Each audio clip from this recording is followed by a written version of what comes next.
Merci Madame la députée. La parole est à Madame Marion Maréchal Le Pen pour 5 minutes.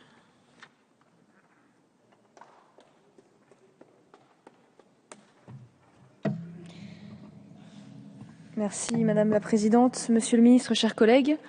S'agissant des grandes masses du budget 2013, un élément frappant est la mauvaise rentrée des recettes fiscales. En baisse très significative sur 2013, 11,2 milliards à 288 milliards.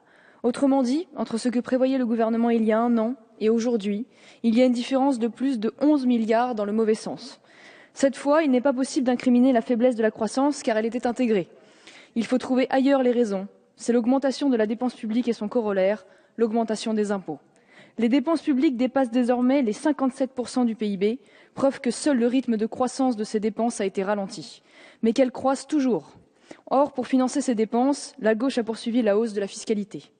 Initiée en 2012 et poursuivie cette année, elle frappe tous azimuts contre la politique familiale, contre les assurances-vie, contre les classes moyennes en général. Le résultat est qu'elle a sapé les assiettes fiscales. Elle favorise l'économie parallèle, le travail au noir, les délocalisations et les schémas d'optimisation fiscale en tout genre, et cela se retrouve à un moment donné ou à un autre dans nos comptes publics. N'en déplaise à M. Ecker et aux esprits forts, ces rentrées fiscales en berne sont en effet une illustration du trop d'impôt tue l'impôt, principe justement et simplement énoncé dans la courbe de Laffer. Certains impôts et taxes sont clairement entrés dans une phase de rendement décroissant. Cela devrait inciter à une politique fiscale tout autre que celle du matraquage. Mais face à cette valse de milliards, que représentent quelques millions pour de bons amis? J'avoue que le gouvernement de la République socialiste s'est surpassé en faisant adopter en douce un amendement prélevant 4 millions d'euros d'argent des contribuables pour renflouer une nouvelle fois le moribond journal L'Humanité. Cette mesure est parfaitement scandaleuse, clientéliste et économiquement stupide. Il faut quand même rappeler ce qu'est l'Humanité, un titre intimement lié au Parti communiste qui a successivement soutenu Staline, Mao, Pol Pot, la répression des dictatures communistes de l'Est pendant 45 ans, les attentats du FLN et j'en passe. Indépendamment de cela, d'ailleurs, l'Humanité est un journal structurellement déficitaire qui ne vit que grâce à d'abondantes subventions publiques. Il est même la publication la plus aidée de France, en dehors même de cet abandon de créances. L'exposé des motifs de l'amendement est à proprement parler surréaliste. Je cite « La société nouvelle du journal L'Humanité ne peut faire face au remboursement de sa dette, parce que ses résultats financiers sont très faibles et qu'elle ne possède plus d'actifs. Par conséquent, il est nécessaire d'abandonner cette créance détenue par l'État sur cette société. » Voilà le texte du gouvernement de la République. Au moins, les choses sont claires.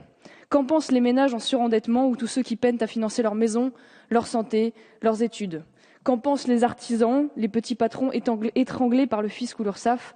Peuvent-ils venir trouver M. Cazeneuve pour lui expliquer qu'ils sont insolvables et que la seule solution est qu'ils leur remettent leurs dettes? J'avoue avoir du mal à saisir comment, autrement qu'en temps de débâcle, un gouvernement peut mettre aussi peu de scrupules à se servir dans la caisse au profit de ses amis. Ensuite, j'évoquerai la reprise de dette qui solde le désastre du Crédit Lyonnais. 4,5 milliards d'euros, c'est ce qu'il faut à nouveau débourser, 20 ans après la quasi-faillite de la banque alors publique. Le coût total de sauvetage dépasse les 20 milliards d'euros pour le contribuable, sans que l'on sache exactement le chiffrer.